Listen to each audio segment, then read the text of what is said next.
Hey everybody, it's another great week of Come Follow Me.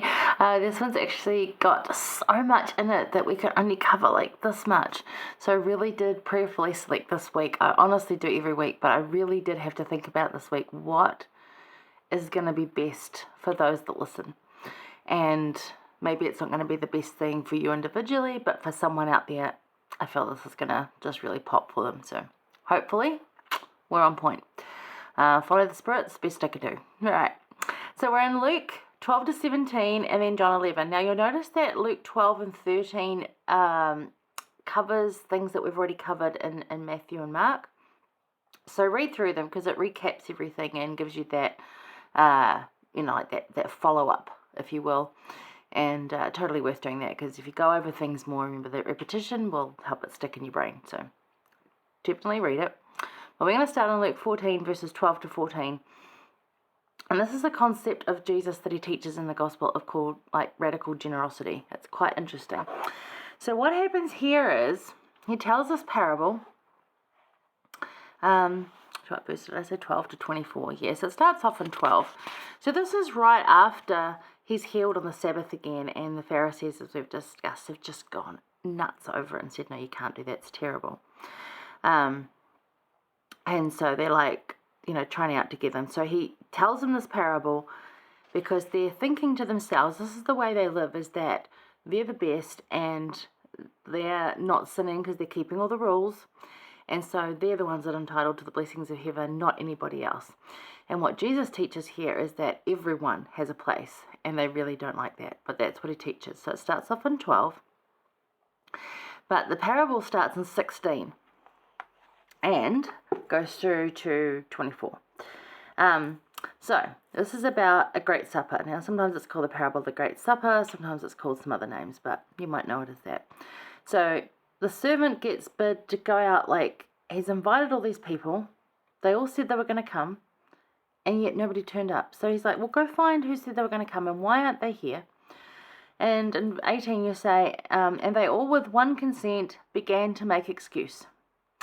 The first said unto him, I have bought a piece of ground, and I must needs go and see it. I pray thee have me excused.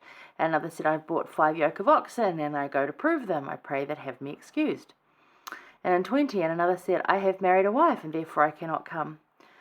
So, these weren't excuses that, oh, I've broken my leg, I literally can't get there, or I'm sick and I've got COVID and I can't go to church, sort of thing. These were things that, if you're married, bring your wife with you. The oxen can wait till tomorrow, and the field certainly could wait till tomorrow. This is an amazing feast that's being offered, and you're turning it down because you got married, and bring your wife with you, or tell her you'll be back in a couple of hours. What? These are not good excuses. They're weak excuses, and that's the whole point of them. Their priorities are in different places. So the servant came back, and he showed the Lord these things. The master of his house, being angry, said to his servant, he shows that disappointment, not angry, just got to be kidding me. Just like we would if we're throwing a party.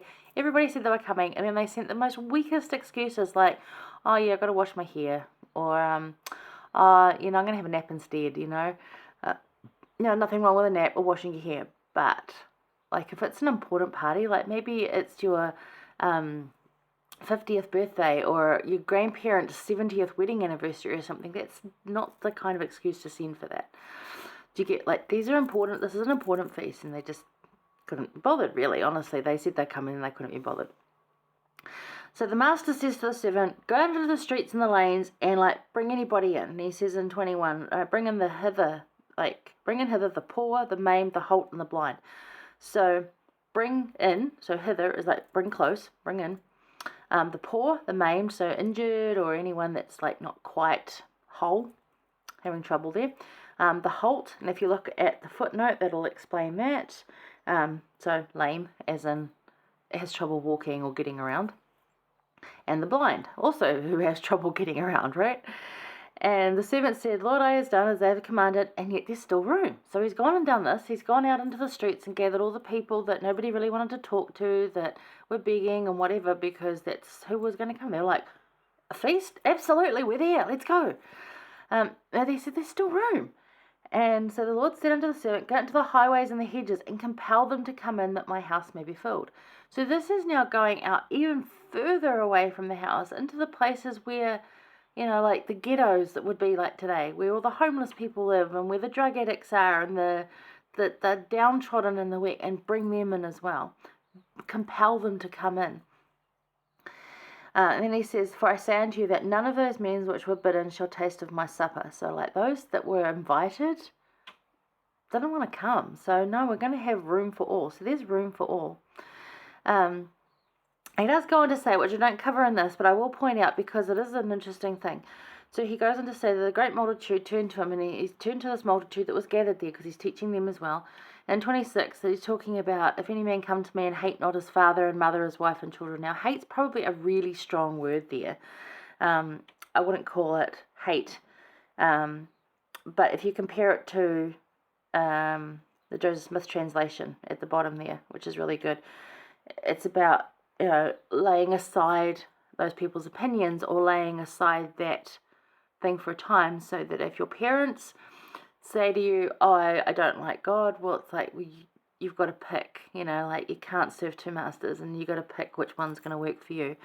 So it's not about hating. Hating's probably the wrong word there, but probably putting aside those opinions or those pressures, and like really committing yourself to Christ. We would term it these days as kind of being all in, although I know a lot of people don't like that because it's been taken in quite a positive toxicity way.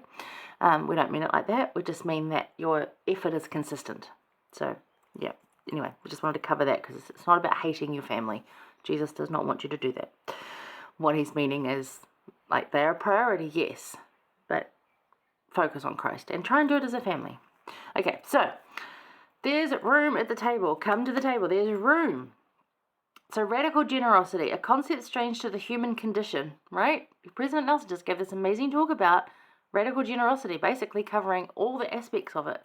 To just be kind, non-judgmental, stop the contention, like there's just too much of it. It's a strange concept to the human condition. A concept, though, central to Christ's gospel. So what keeps you from feasting with Jesus? Why accept the invitation and then find a reason not to go? So the servant in this story is Jesus Christ, and he puts in so much work together, especially the marginalized. His table always has space for more, for you. So the feast here is whatever you need. Those that didn't come felt they didn't need Christ. So the Lord that was of the house, that's Jesus Christ. So with the servants, that's our job to go gather, but Christ gathers too. It's kind of just the point of bringing everyone in. But yeah, especially the marginalized, because they're kind of more like in their desperation. And I say this a lot too. If you're going to really be in that place of full acceptance, you need to get to a point, usually, you see it in people usually, that have come to this point of desperation when that is absolutely the only option for them to survive. They need that in their life for them to get through, or it just turn into an ugly mess.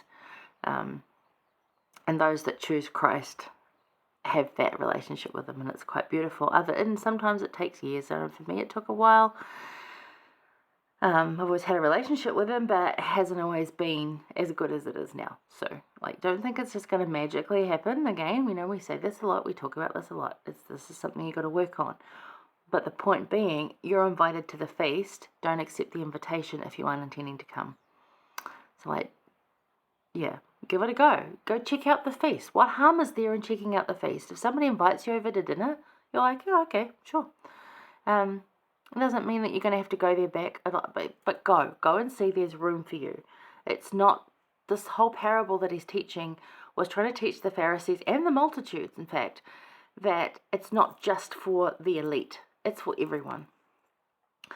So, Elder Eduardo Gavaret, he's 70, he said, the invitation to follow him is the most simple, direct, and powerful invitation we can receive.